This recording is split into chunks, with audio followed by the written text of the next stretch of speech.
বন্ধুরা, সবাই কেমন আছো? আশা করি সবাই ভালো আছো, আমিও ভালো আছি। আজ তোমাদের মেনুটা শেয়ার করব না, কিন্তু আমি কিভাবে রান্না করলাম সেটাই তোমাদের সাথে একটু শেয়ার করলাম। তো আজ তো কড়াই গরম হয়ে গেছে, দেখো গোটা গরম মশলা আর তেজপাতা আমি ফোড়ন দিয়ে দিয়েছি।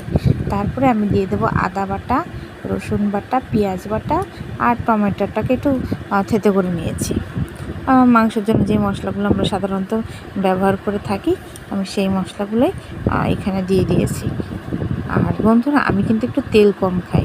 এতে অনেকের হয়তো ভালো নাও লাগতে পারে যে এত কম মশলা বা এত তেল। আমি একটু তেল মশলাটা কম করে খাওয়ার চেষ্টা করি।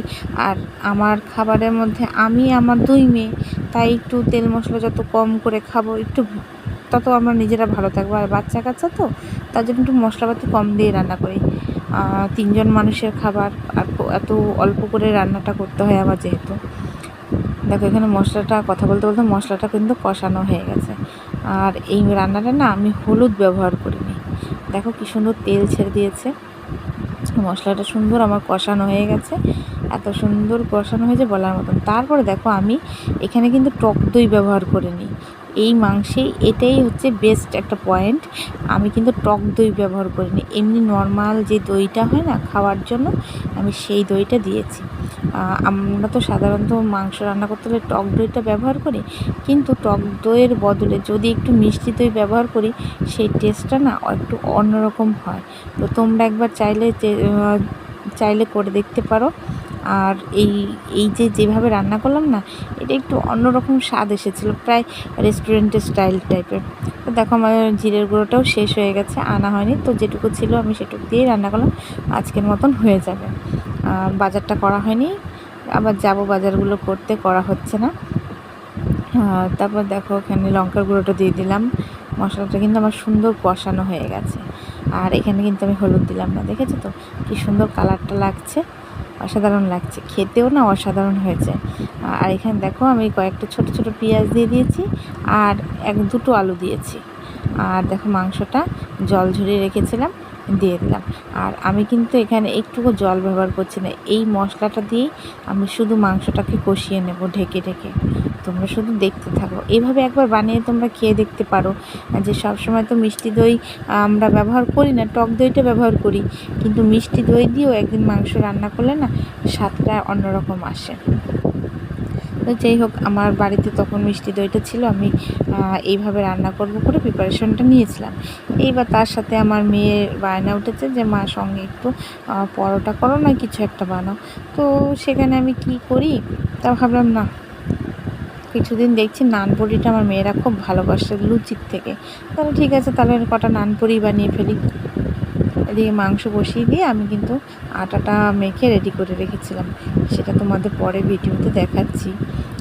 এখানে দেখো মাংসটা কিন্তু সুন্দর কষিয়ে নিচ্ছি, হলুদ কিন্তু দেয়নি, দেখেছো একটু সাদা সাদা ভাব রেখেছে। আর এতটা স্পাইসি হয়েছে না, মানে কি বলবো, খুব টেস্ট হয়েছিল। আমার মেয়েরা তো মাংসটা খুব বেশি ভালোবাসে না, তাও হচ্ছে সেই দিনটা খুব ভালো খেয়েছিল। ওরা যদি মাংস রান্না করে না, ওরা শুধু ঝোলটাই খায়। তো সেদিন আমি একটু গ্রেভি টাইপের রাখতে চেয়েছি মানে নানপুরির সাথে খাওয়ার জন্য। আর ভাতও করে নিয়েছিলাম। তো মেয়েরা তখন আর ভাত খায়নি, কিন্তু আমি ভাত না খেলে তো হবে না, একবার ভাত খাই যেহেতু, তাহলে আমার ভাতটা দুপুরবেলা তো অবশ্যই লাগবে। আর এখানে দেখো সুন্দর করে কষিয়ে নিচ্ছি, এত সুন্দর কষানো হয়েছে না, মানে কি বলবো, আর জল না দিলে বেশ ভালোই হতো, কিন্তু না, একটু জল দিতে হবে, নাহলে ওরা খাবে কি করে, এই কারণে একটু জল দিয়েছি।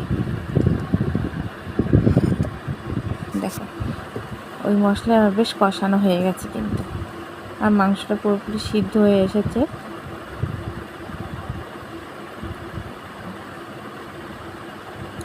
এবার আমি অন্য পাশে না গরম জল করে নিয়েছি গ্যাসে। তো যেহেতু কদিন ধরে আমি গ্যাসেই রান্না করছি বৃষ্টির জন্য, তো দেখো জলটা দিয়ে দিলাম, গরম জল দিয়ে দিলাম, ভালো করে নেড়ে চেড়ে নেব, নিয়ে ঢাকা দিয়ে দেবো।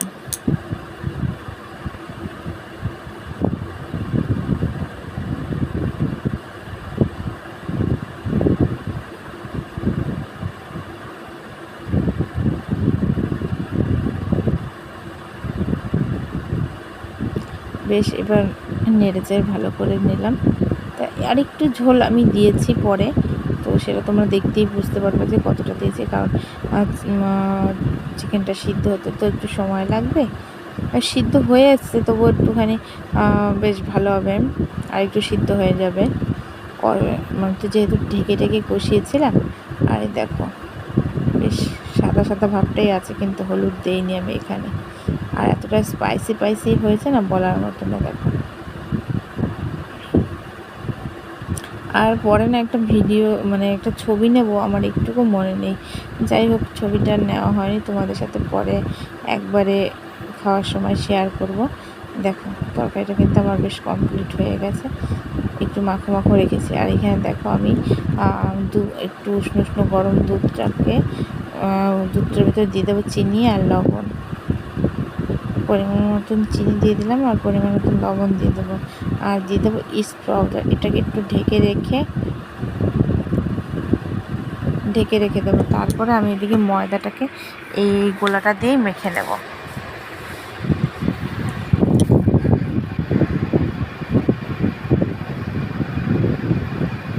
এবার দেখো, এটা দিয়ে মেখে নেবো আমি। এখানে একটু লবণ দিয়ে দিলাম, আমি ওই বাটিতে দিইনি যেহেতু, এর মধ্যে আর লবণটা দিয়ে দিলাম। আর দিয়ে দিলাম রিফাইন অয়েল।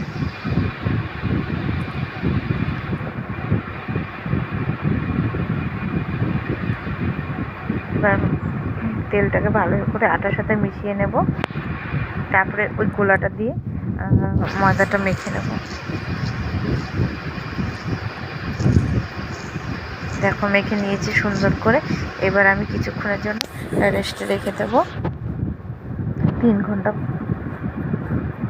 ঘন্টা পরে আমি বানিয়েছিলাম। এটা কিন্তু আমি আগে মেখে রেখেছিলাম, মানে মাংস বসানোর আগে।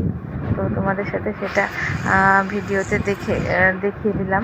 একটু আগেই মেখেছিলাম, তোমাদের সাথে এটা আমার বলতে ভুল হয়েছিল। যাই হোক, এখানে দেখো আমি বেলে নিলাম, আটা দিয়ে ময়দা দিয়ে আমি বেলে নিয়েছি। আর একটু মোটা মোটা ভারী ভারী করে বেলতে হয়। একটু বড় বড় হয়ে গেছিল আমার।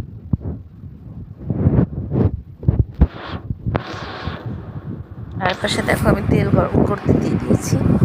দেখো আমার ভাজা হয়ে গেছে। আরও একটা বেলে নিয়েছি, দেখো সুন্দর ফুলকো ফুলকো রেডি। আর এখানে একটা দিয়েছি, এটা ভাজা হচ্ছে। যাই হোক, ভাজা পোড়ার জন্য আমার এই ছোট্ট কড়াইটাতেই ব্যবহার করি। এই কড়াইটাতে আমার ভাজা পোড়াটা খুব সুন্দর হয়। ছোট্ট একটা কড়াই, খুব বেশি বড় না। আর এখানে দেখো তোমাদের সাথে শেয়ার করছি যে রবিবারে লাঞ্চ মেনুতে আমার কী ছিল, আর আমি কতটা খুশি হয়েছি ছেলে মেয়েদের খাওয়াতে, তোমার মুখ দেখেই বুঝতে পারবে। সবাই ভালো থেকো, সুস্থ থেকো। আমার ভিডিওগুলো অবশ্যই দেখো তোমরা। Bye bye.